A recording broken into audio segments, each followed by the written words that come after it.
बदलापूर अंबरनाथ रोडवर एक कार चालकाने 4 ते 5 जणांना धडक देण्याची धक्कादायक घटना घडली आहे। संध्याकाळी 5 ते 5:30च्या दरम्यान घडलेल्या या अपघातात काळ्या रंगाच्या कारने पांढऱ्या रंगाच्या कारला 2 वेळा धडक दिली। व्हिडिओमध्ये दिसत आहे की काळ्या रंगाच्या कारने पांढऱ्या रंगाच्या कारला एका व्यक्तीला धडक दिली आणि त्यात ओढून नेले। नागपूर जिल्ह्यात सततच्या पावसामुळे संत्रा आणि मोसंबीची मोठ्या प्रमाणात फळगळी झाली आहे। राष्ट्रवादी काँग्रेसच्या सलील देशमुख यांनी सरकारकडून नुकसानीचे पंचनामे करण्याची मागणी केली आहे। सध्या संत्रा आणि मोसंबीच्या बागांमध्ये 56 ते 58% नुकसान झाल्याचा अंदाज आहे। त्यांनी मुख्यमंत्री एकनाथ शिंदे यांना निवेदन देऊन शेतकऱ्यांना 50,000 रुपये प्रति हेक्टर मदत देण्याची आणि फळगळ होण्याची कारणे शोधण्यासाठी तंत्रांची तातडीने टीम तयार करण्याची मागणी केली आहे।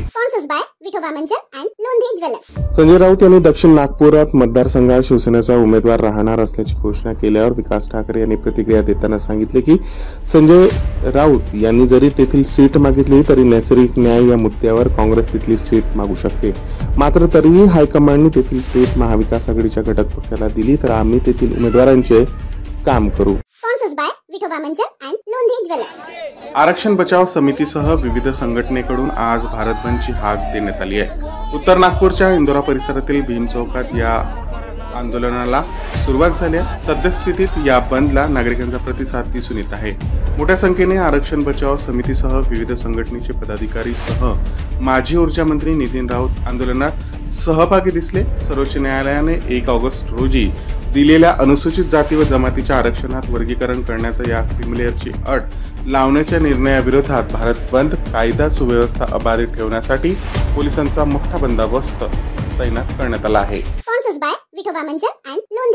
विधानसभा विरोधी पक्षनेते विजय वडेट्टीवार यांनी महायुती सरकारवर टीका केली आहे। असा आरोप करून की सरकार SITची घोषणांमध्ये कारवाईची परंपरा कायम ठेवत आहे, परंतु प्रत्यक्षात काहीच होत नाही। त्यांनी बदलापूर प्रकरणात उज्ज्वल निकम यांची विशेष सरकारी वकील म्हणून नियुक्ती करण्यात आल्यावरही आक्षेप घेतला आहे।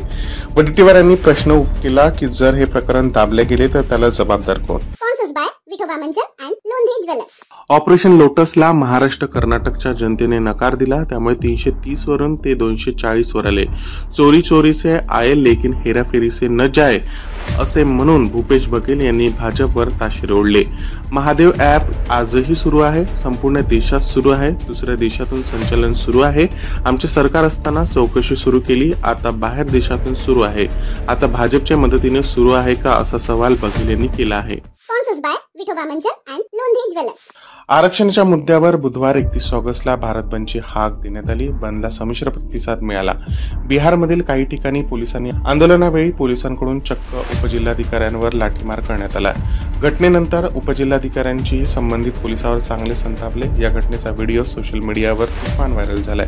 काँग्रेस नेते तथा नागपुरातील आमदार डॉक्टर नितीन राऊत यांनी हा व्हिडिओ पोस्ट केलाय, मात्र या व्हिडिओवर त्यांनी मोदी सरकार घाबरल्याचं म्हटलं आहे। गोंदिया तहसील के ग्राम नवरगांव में गांव की जनता ने गुस्से में आकर ग्राम सेवक चौधरी को खंबे से बांधकर पीटा। ग्रामीणों का आरोप है कि ग्राम सेवक पर ग्राम पंचायत के मामले में हेराफेरी का आरोप है और इसके चलते उन्होंने यह कदम उठाया है। ग्राम सेवक के खिलाफ हाल ही में गांव के नागरिकों ने धरना आंदोलन भी किया था, जिसे लेकर एक जांच समिति गठित की गई है। गाँव वाले इस ग्राम सेवक को तुरंत हटाने की मांग कर रहे हैं और मामला गंभीरता से लिया जा रहा है।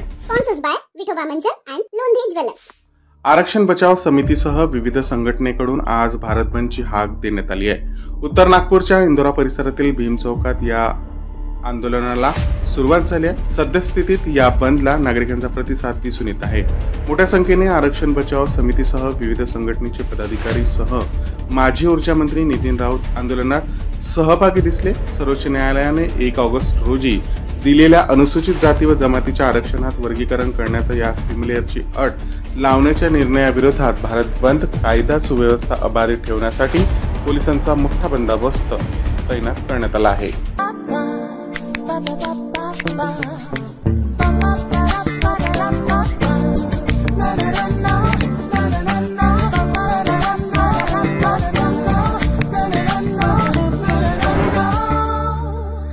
दांत मजबूत हो तो कुछ भी कर सकते हो।